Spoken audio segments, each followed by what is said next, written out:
जय हिंद साथियों। तो आज की इस वीडियो में यूपी होमगार्ड जीके 2026 के लिए साथियों जो परीक्षा आपकी 25, 26 और 27 अप्रैल 2026 को है, तो जो परीक्षा में साथियों आपके क्वेश्चंस पूछे जा सकते हैं वो आज की इस वीडियो में हम लोग यहाँ पर देखेंगे।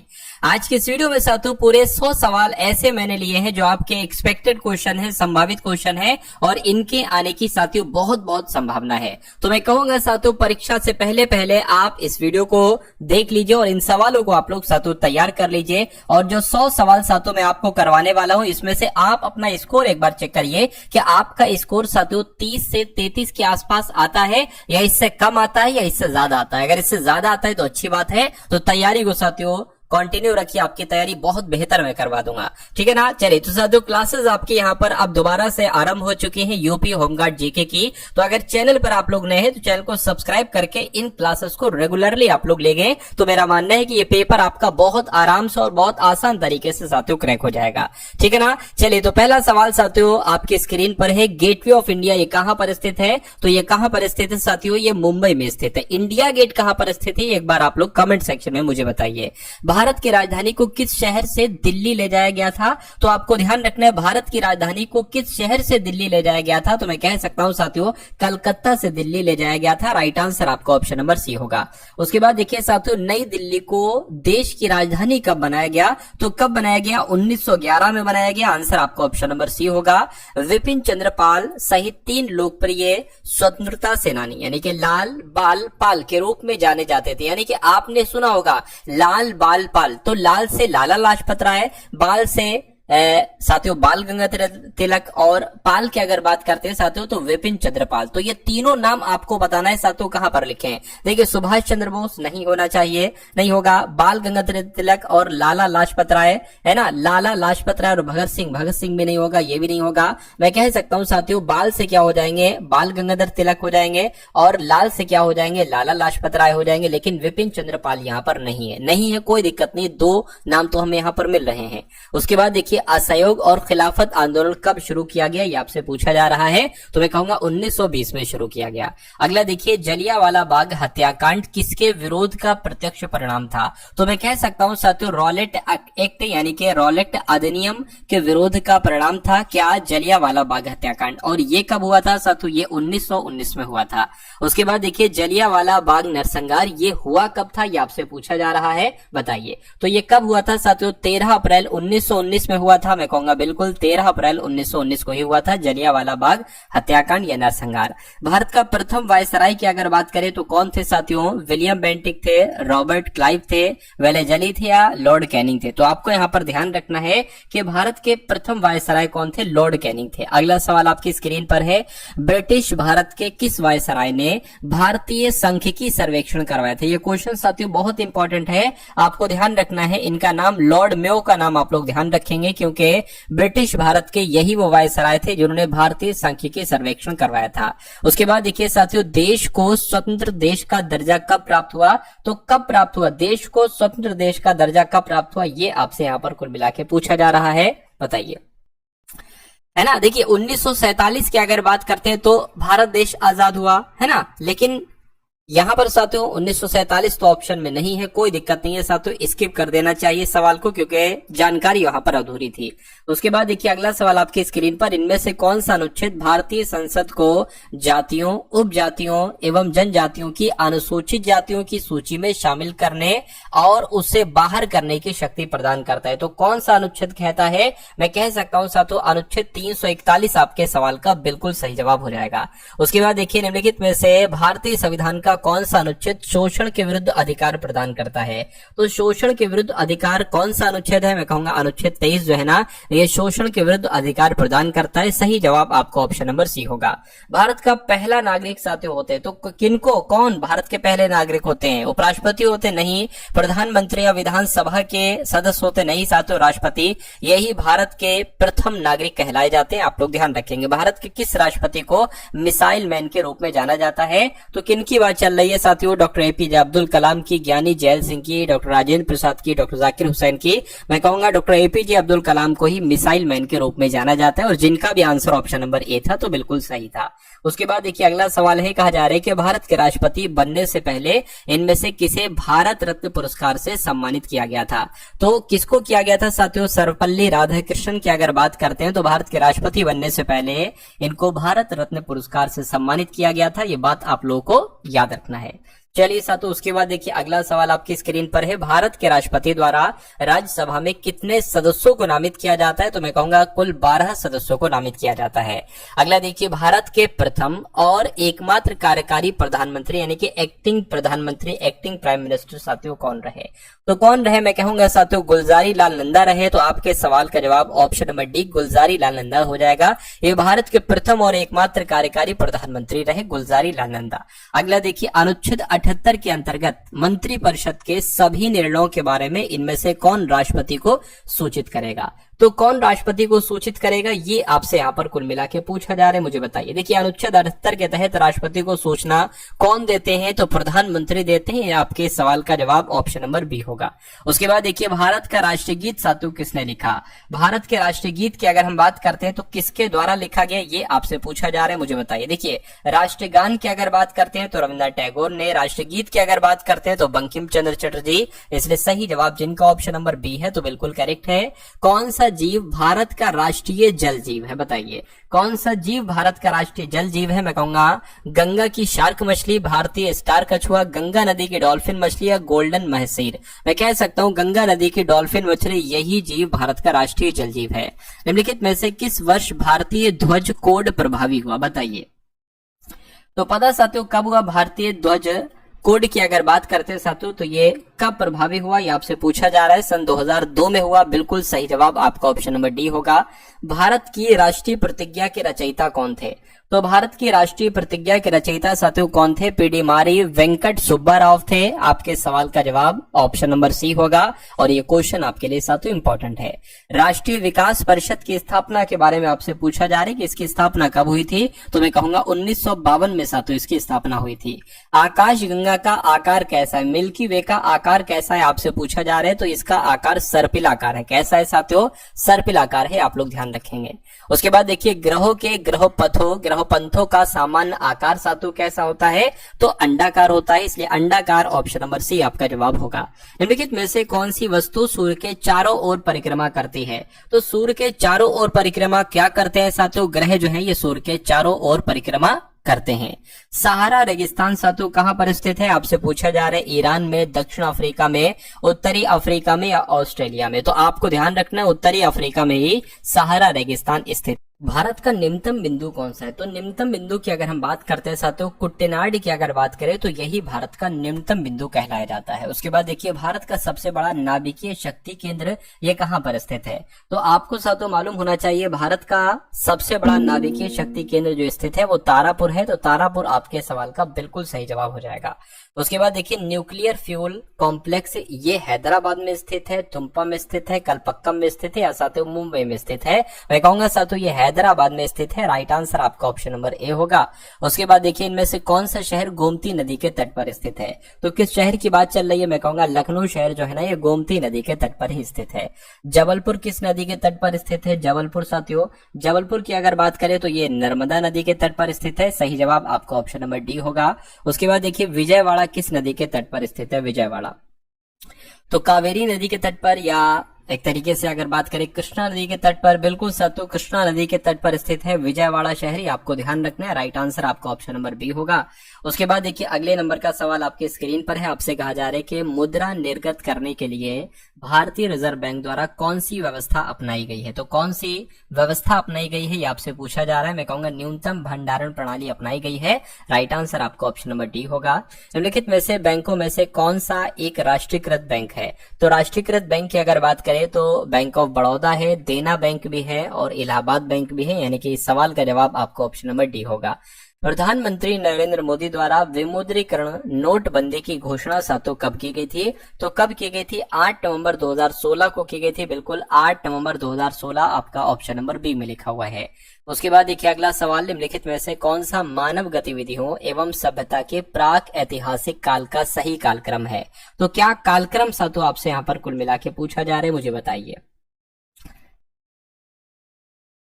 तो सही कालक्रम की अगर बात करें तो पूरा पाषाण काल, मध्य पाषाण काल और नव पाषाण काल, ये कौन से ऑप्शन में लिखा हुआ है? तो मैं कहूंगा ये तो ऑप्शन नंबर ए में लिखा हुआ है, तो यही आपका जवाब होगा। अगला सवाल आपकी स्क्रीन पर है, आपसे कहा जा रहा है साथियों के पुरातात्विक स्थल जिसका नाम है सुरकोटड़ा, ये कहां पर स्थित है? तो ये कहां पर स्थित है साथियों? ये गुजरात में स्थित है, तो गुजरात आपके सवाल का जवाब होगा। निम्नलिखित में से कौन से स्थल सिंधु घाटी सभ्यता का हिस्सा नहीं? देखिए मोहनजोदड़ो है, हड़प्पा भी है, लोथल भी है, लेकिन उरुक नहीं है, बुरुक नहीं है, तो ये आपका जवाब होगा। प्रसिद्ध सिंधु घाटी स्थल मोहनजोदड़ो की पहली बार खुदाई किस प्रख्यात भारतीय पुरातत्वविद द्वारा की गई थी? तो मोहनजोदड़ो की पहली बार साथियों खुदाई किसके द्वारा की गई थी? ये आपसे पूछा जा रहा है। आर.डी. बनर्जी के द्वारा की गई थी, और ऐसा कहां पर लिखा हुआ है? ऑप्शन नंबर सी में लिखा हुआ है। खुदाई के दौरान हड़प्पा शहर मिला, है ना? क्या लिखा हुआ है साथियों?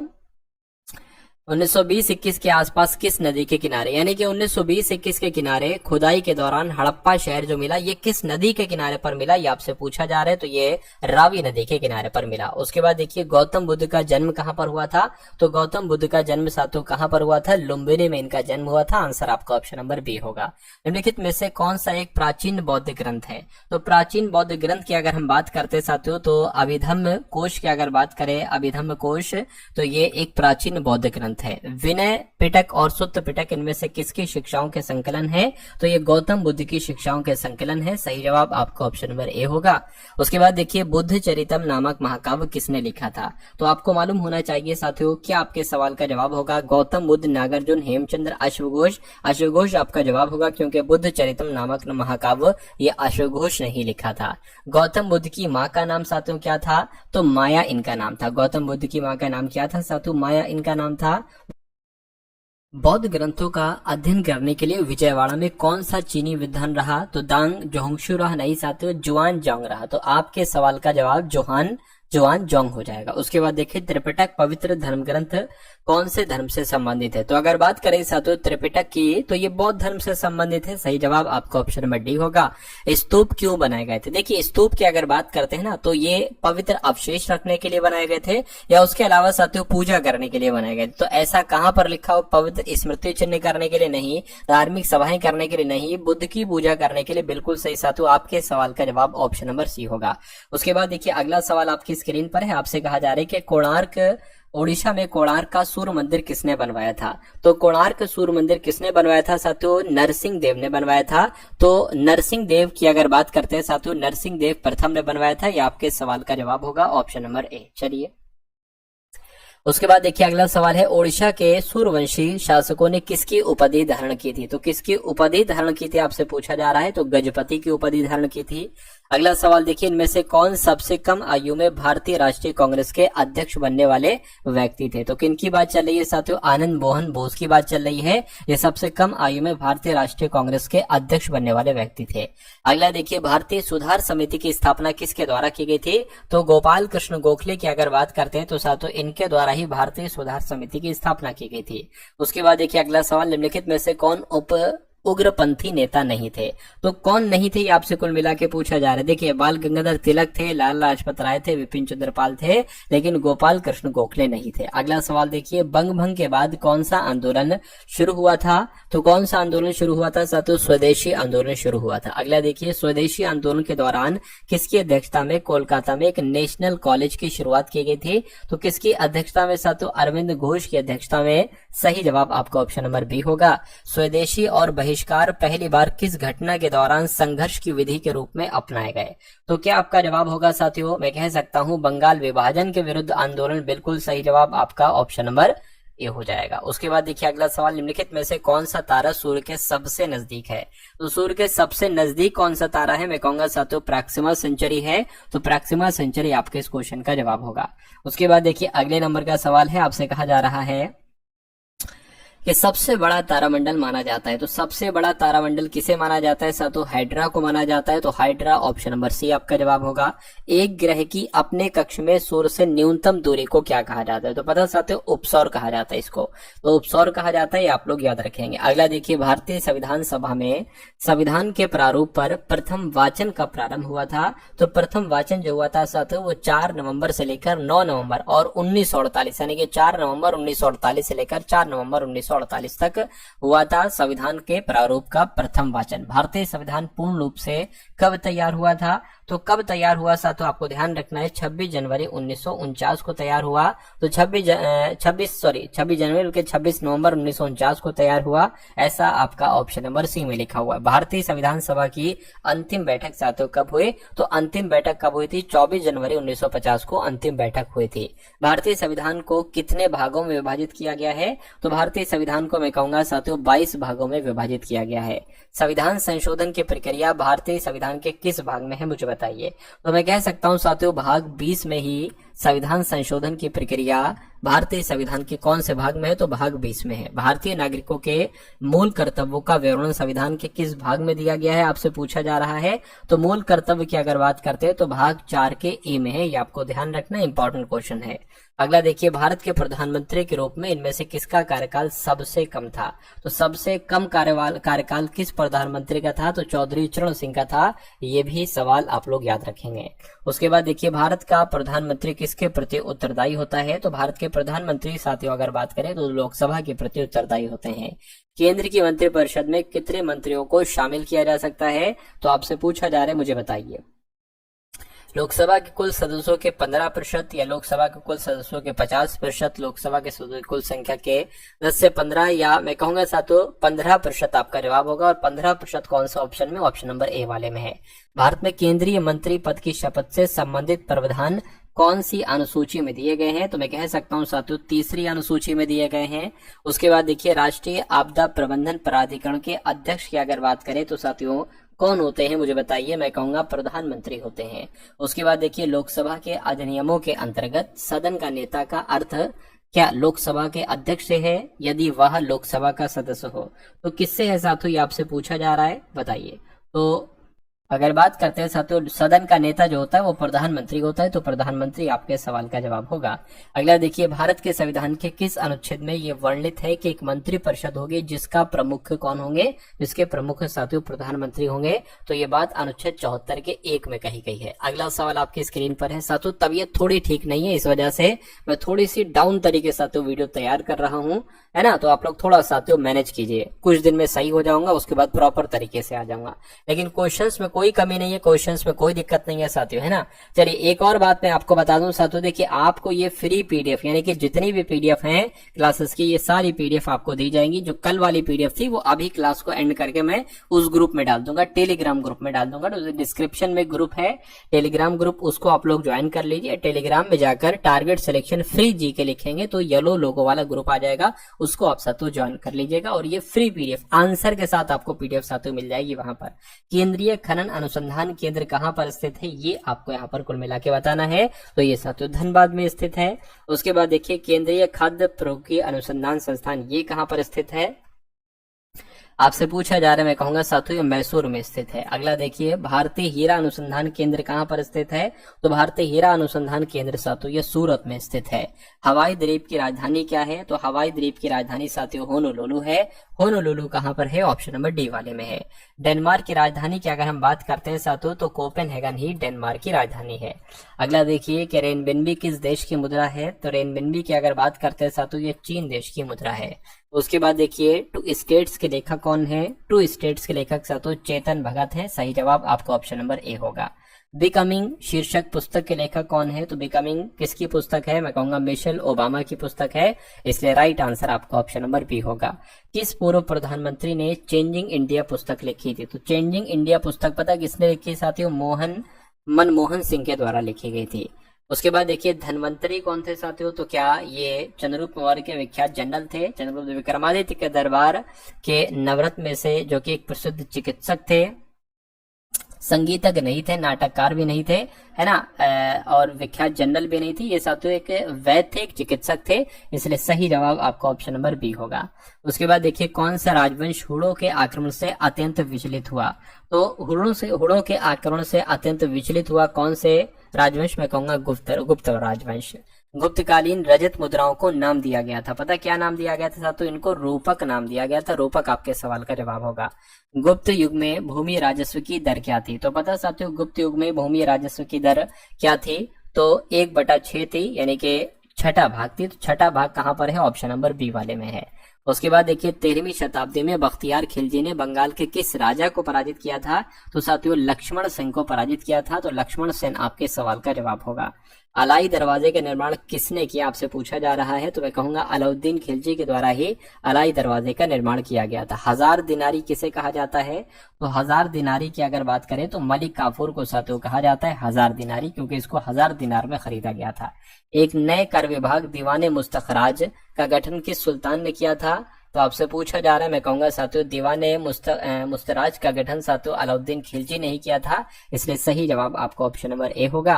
किस शासक ने दाग तथा हुलिया प्रथा का प्रचलन किया, तो दाग तथा हुलिया प्रथा का प्रचलन की अगर बात करते हैं साथियों तो अलाउद्दीन खिलजी के द्वारा किया गया।